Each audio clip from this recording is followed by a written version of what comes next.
Phone friends is this concept that I came up with laying in bed one night. I have all these close friends who have these wonderful stories that can help change the world, life experiences that can help other people believe in themselves, hold tight to their dreams and make their dreams reality. On Feeling Friends, we talk about God, we talk about love, relationships. I have celebrity friends, I have non-celebrity friends. I have church members, family members. But when you watch and listen to Feeling Friends, you will learn and you will laugh. It's a community of friends helping to build each other up. So tune in to Feeling Friends every Sunday on WHCR 90.3 FM, or you can catch me on YouTube at Feeling Friends Radio. All right, I'll see you there.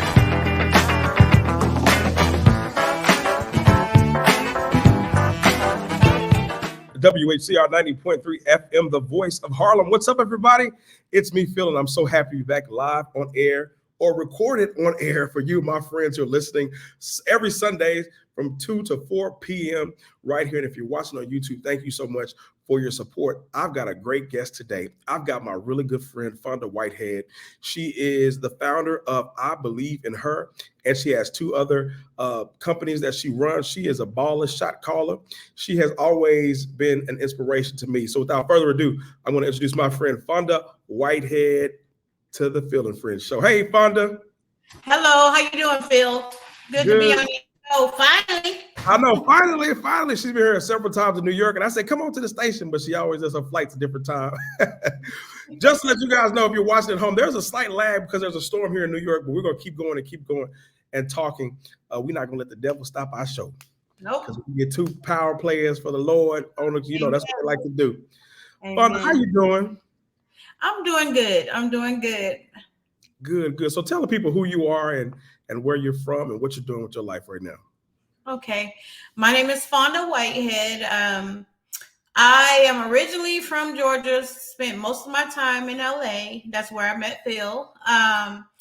And I've been back and forth from LA to Georgia. And majority of my career, I've been 30 years in the nonprofit sector. So I was a program director of family and children services.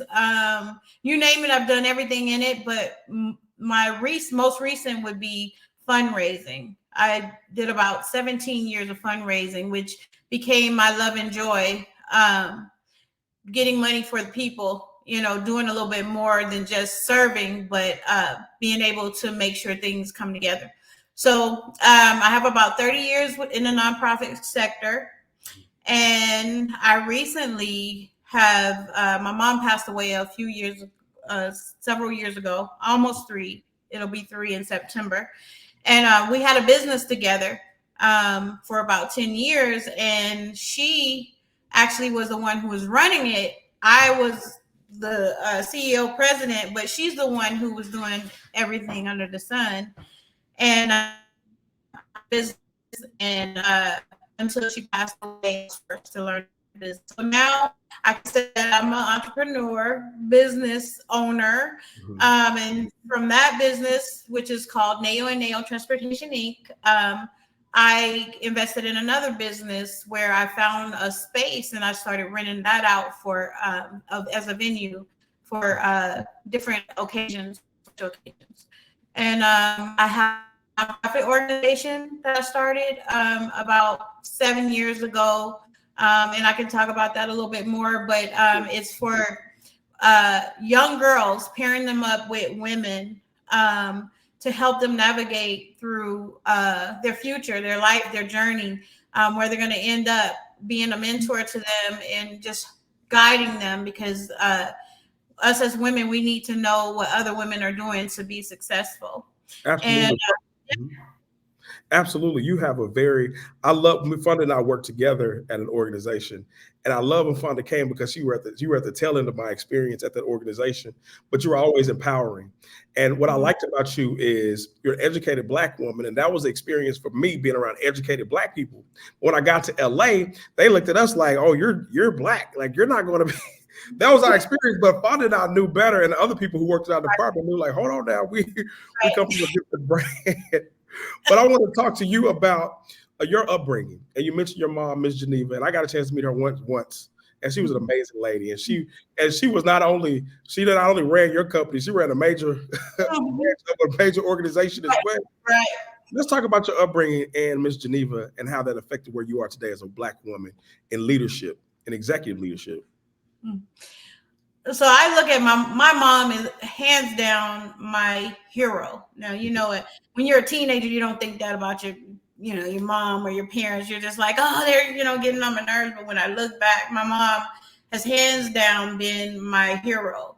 My mom had me at a young age. So she got pregnant with me at 16, and she had me at 17, and then at 21 she had another child. She was living in the projects in Georgia, in Athens, and there's just something about my mom that was different from anybody.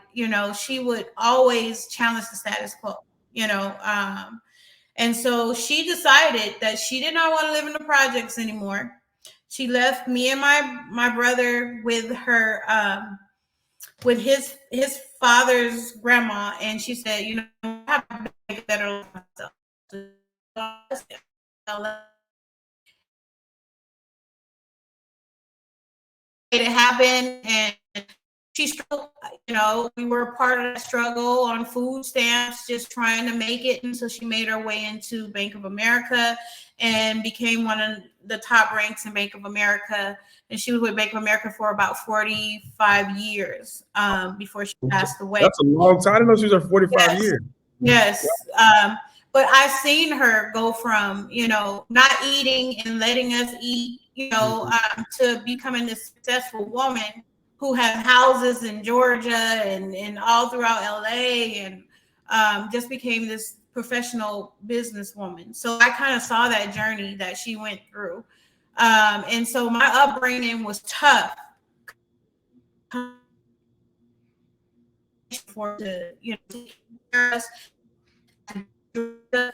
Several times just so she can make ends meet.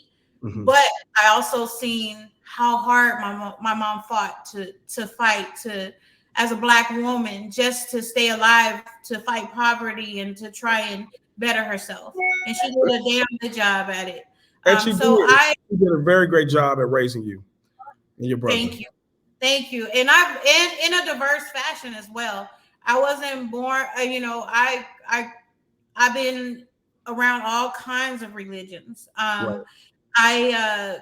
I grew up with Hispanics, Armenians, so I've been in a diverse situation. But the one thing I've always knew was that I was a Black girl, no matter what, But I could hang with everybody, but I knew that I was a Black girl, no matter what. You knew who you were, and you knew your background, and she instilled that you are a Black woman. And I think that's so important because we get so many people who get into these worlds and they forget who they are. And I think you have to have a very strong background and say, I am a Black woman, Black man or whatever, and I am who I am, and you're going to respect me, because people will overlook the fact that you are Black. I want to jump into, and my condolences to, I know you're very close to your mom. I know you, even the spirit world, I know she's still around you, because she didn't play no games, and neither do you, right?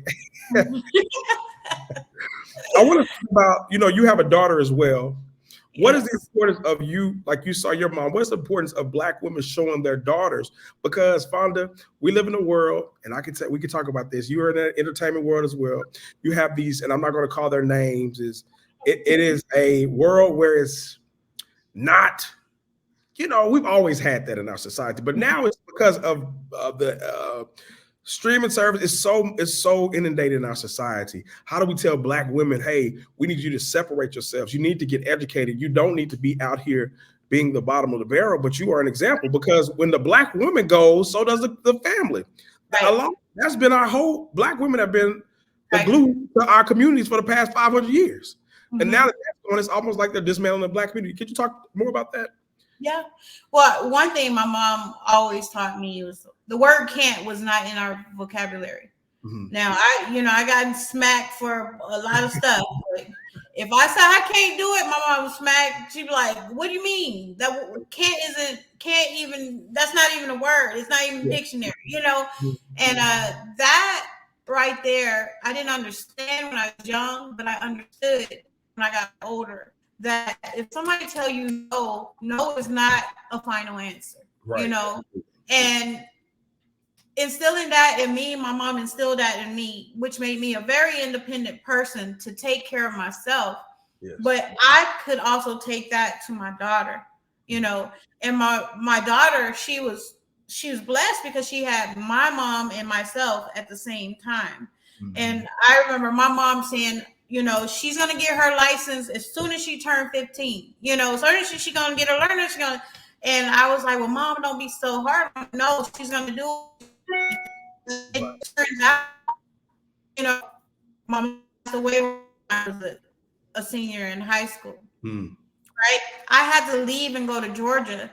She basically had to raise herself at 17 and drive herself to school. Had she not known how to feed herself, cook for herself, how to drive a car, how to pay the bills, you know, like I taught her how to, she would have been lost. You know, she could have been just watching TikTok all day and, you know, and trying to drive it like it's hot. But my mom instilled in me that you go out, you serve people, you help people, you give back, you learn, you find mentors. And that's what I was able to pass on to my daughter, who does the same thing. And she's only 20 years old.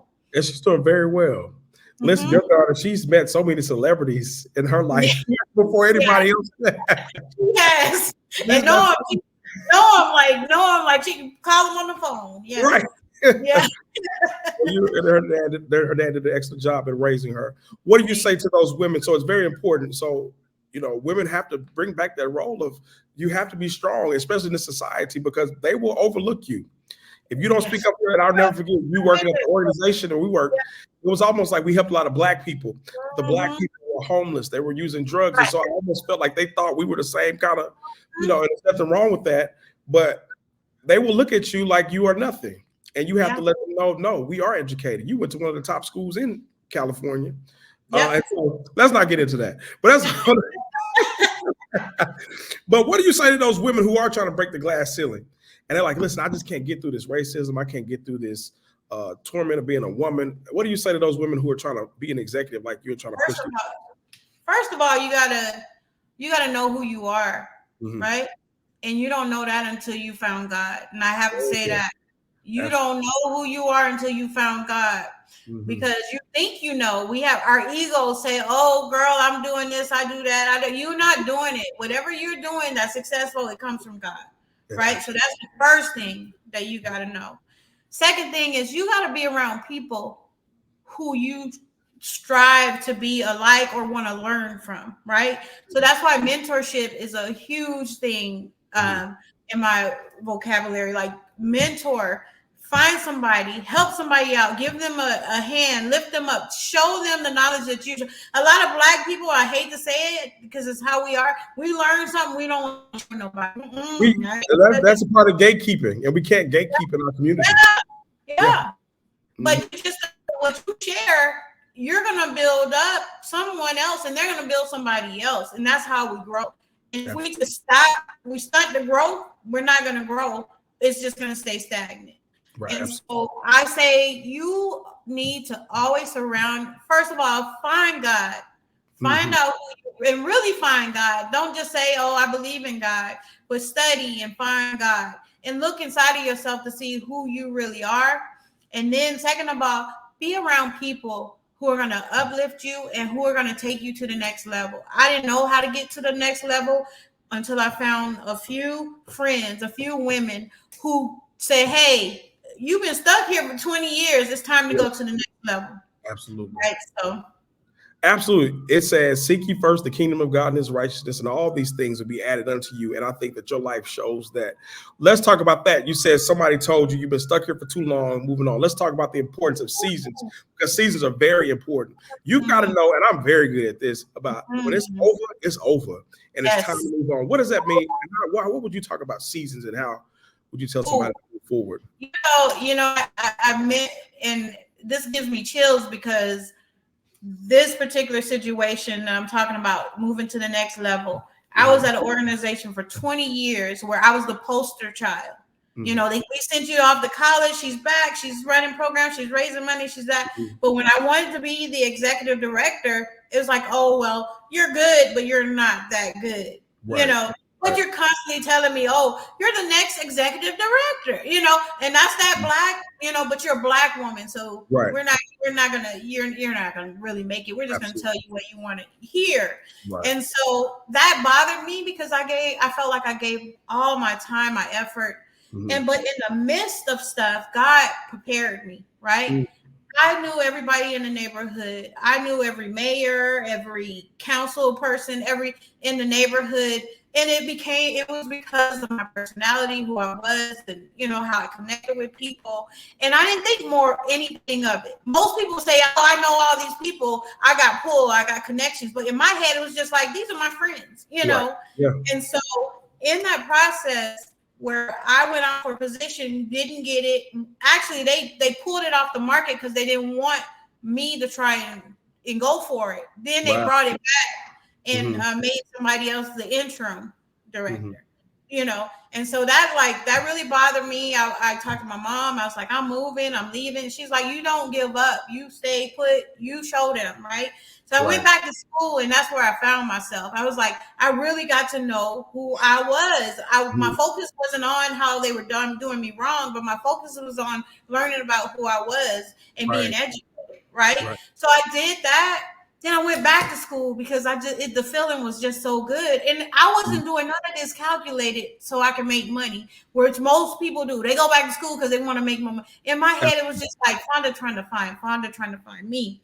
Yes. And through that, I had all these connections. Mm-hmm. I had all these people, celebrities. I had all this education, and I was still stuck somewhere where I had busted through the glass. The glass was shattered. Yeah. You know? Right. And it was shattered. They were sweeping it up. Exactly. And we had a volunteer that sat in my office for development. I did jobs for 4 people, right? Okay. I did jobs for 4 people. And she volunteered. She was everything she asked. She's like, oh, this, oh, that, oh, this, oh, that. Nobody knew the answers to anything but me. And she said, he looked at me. She said, is there anything you don't fucking know? That she said.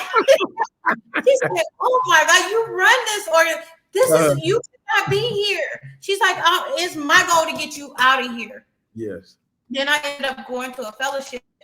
And the goal was like, to raise money for the organization. And the lady who saw me there was like, nah, my goal is to get you out of this organization. Absolutely. And I couldn't see it. I'm like, if I leave the families, the kids, all the stuff. But you know, when it's over, it's over. And you have to know that you've done your part. That you did all you could do in those 20 years. And if you don't think you did something in those 20 years, okay, something's wrong, right? Exactly. Right. But these women, they did not only tell me, but they had me go out for interviews. They said, we want you to set a salary. Don't ask for anything less, you know. And I wanted to fundraise on a larger scale because I was fundraising there. It was like 2 million. And when I got the job at Union Rescue Mission, it was $25 million. Yeah. And God put me from a 1.2 million to a $25 million organization that I was able to fundraise with. I had people who were helping me, assisting me, where I was doing a job for 4 people. Absolutely. And these women, they grabbed me, they held my hand, they said, you can, this is nothing for you. You need to move to the next level. And I think we don't think that there is a next level. We say, oh, I can be here for the rest of my life. I want to retire here. There is so much more on this earth that you can get involved in. And I say, just if you feel it, do it. If you want to learn it, you know? Because we get stuck in our comfort zone. We get stuck in this comfort zone. And it's like, okay, no, but you have to move you got to move forward. You got to make it happen. And I think that's very important. And it's something inside of you that says, okay, let me just do it. You know, let me do it. Let's go into I believe in her. Let's talk about that. Because while you were helping people, you said, let me start my own. So how did this come about? This organization, I believe in her. So I was one of the first students from this youth community center that I worked at for 20 years to get a scholarship to go to college. Okay. And so I graduated school, came back as a director, and then they started a full-on college scholarship. And so we would do scholarship interviews. And this one particular, and I've done them before, but this one particular interview that I sat at, we had our board, we have people in the community, whatever and they would record the kids, and they would be telling they would tell their story about how, they need the scholarship and they want to go off to college and what college they're going to. And so there's this one particular time where I think there's like 8 girls and 2 boys. And each interview, the boys came in, it was a breeze. They did, and they left. But the girls, every single one of those girls, they cried. One was raped, had a baby, and she wanted to go off to UCLA. And another one, she come from an Asian family, and she didn't want to go in the field that they wanted her to go into, so it was some conflict there. Then another one who lived off of the father took off and left the family. They only had $7,000 was their whole year, pay for the family. And I'm just I'm like, these girls got 3.9, 4.2 GPAs, but they're all missing something. And I had this knot in my throat. I said, there's something there. I don't know. God was just calling me. There's something there. We have to do something for these girls. And so when I left there, I have a Rolodex full of women that that mentor me, that I, with fundraising, they're my donors. And I just started calling. I said, if I start something with these girls, will help them. And they just lit up. Because there's something about women helping other women. They or girls, they just lit up. Maybe we can start off the lunch. Have a lunch center and bring the women together, and the women were like, let's do something big. I have a $5 million home. Why don't you have it at my house? So we brought 40 women and 40 girls. We had a panel of 6 people on there, a Miss USA, lady from the Huntington Library in Pasadena.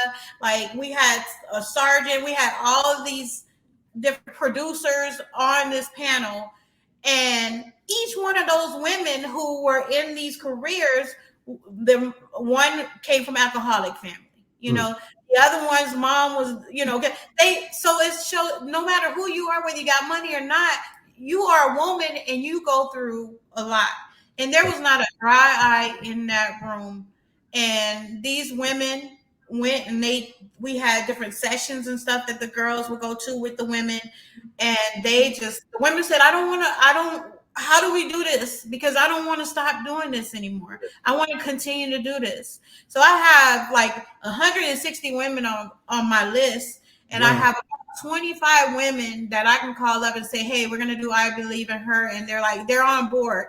They're donating money. They're, How do people get in contact with I Believe in Her if they want to be a part of it? It's through me. Now, since I've been here with this business, I've had a couple of things here. I just had an event called When Life Give You Lemonade. Now I'm sort of catering to the women, because in LA, you got these women successful, but now we're in a small town, and these women, they want to be successful. They want to do more, but they don't know how. And so now I've been catering a lot more to the women and trying to help them, with their businesses, and help and, give them some feedback on how, to get on their feet. Why is it so important for women to empower other women, especially in this difficult time and season that we're going through right now? Why is that so important? Because it's a man's world. It is a man's world. One thing I've learned, white man's world at that. White man's world, but it will take a black man over a black woman. Right. Any day. You know what I mean?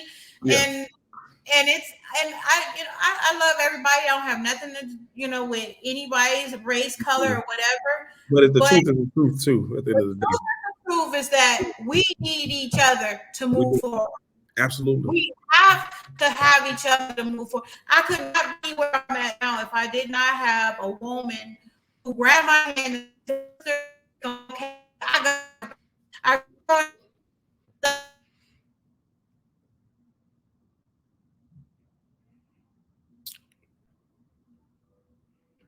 and that says something. If we would be lost. Black would be lost. There is a You know, slight lag, but yeah, absolutely, life would be lost. And I thank you for doing that, Fonda. There is a slight lag, but there. Thank you for doing that because we need more people supporting other people in our community and other men and women building each other up. I want to go back to you said having a connection with God is important. And I hope you can still hear me. Why is it so important to have that connection with God? I can tell you from my experience, losing my mom was the most devastating thing I could ever experience in life. Mhm. Without God, I don't know where I would be right now. Probably on drugs or whatever. But it's because I have embraced God. Um, I knew I was able to, I'm able to power through on those days where I don't feel like I can power through. Yeah. And I tell you, my mom died and she left me to be in charge of everything. And my whole family turned against me. Really? And imagine being by yourself and you just lost your best friend and your family turned against you and your daughters across, Right. on the other side of the state of the United States. Right. And without God and not if I didn't know who he was and how he could help me, I just couldn't imagine what my life looked like. But I know that I got more involved, started going to church, got involved there, and we all got to leave this earth. One day we all got to go, right? One day, but we need to know God before we leave this earth. That's the hope, because we don't want to go any other place. And I'm gonna bet on God before I bet on does nothing at all. Fonda, what advice would you give your younger self? If you go back to yourself at 16 years old, what advice would you give yourself? I think I would embrace as much as I could. I think as teenagers we just kind of seclude ourselves. We don't try to want to see what the world has. But if I knew what I knew now as a kid, I would be a young entrepreneur. I'm probably a 30. We can't life past life. Always learn, grow, and develop. Latch on to stuff. Let your mind travel further than you will allow it. Because there's so much that we can learn in this lifetime. So much. So much. And what are your final thoughts for the audience? I want to say thank you to you. Thank you for just being a good support, a good friend. And when I worked with you, you always gave just great support. And we would laugh and we would joke. And we had other teammates. She passed away. She would give us help. Good on you. I ain't never laughed so much. You know what? Because I used to be on the other side of the cubicle. But I used to love coming to work. I was over on y'all side all the time. They were like, come on up. We used to get in trouble. They're like, why y'all laughing so much? Leave us alone. You supposed to be up here raising fun. You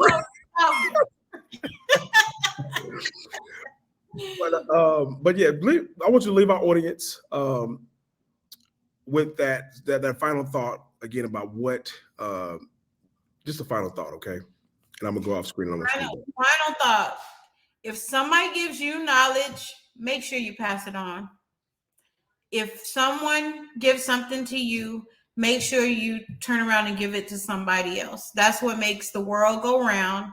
We are servant leaders. And if we don't do our due diligence for this world, then it's going to be total chaos. And always put God first. Always put God first. Thank you, Fonda. Thank you so much. I'm going to put how people can get in contact with you and your companies at the bottom of the screen. You can tell them right now. Tell them how to get in contact with you if they want to. Yeah. Well, I'll give my phone number out. 323-253-6060. Mayo & Mayo is a contractor company, so it's like a job. You have to be out here to get a job. First class menu. We're also we're in Hull, Georgia, right outside of Athens. So we rent out space for birthdays and shindigs, and we have rent, we have bouncy houses, all kinds of stuff. And then I believe in her. Call me, let's connect.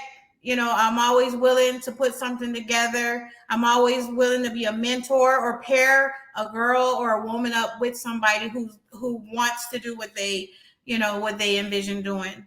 So yeah. Well, thank you so much, Fonda. We appreciate you. Hold tight in the green room for me, okay? Okay. We want to thank my friend Fonda Whitehead for coming on. Remember, she said put God first and everything else is going to work out for you. I tell you that all the time. My friends keep telling you, so you got to believe it because we know it's true. You're listening to Phil and Friends right here on WHCR 90.3 FM, the voice of Harlem. I'll see you next time. Peace.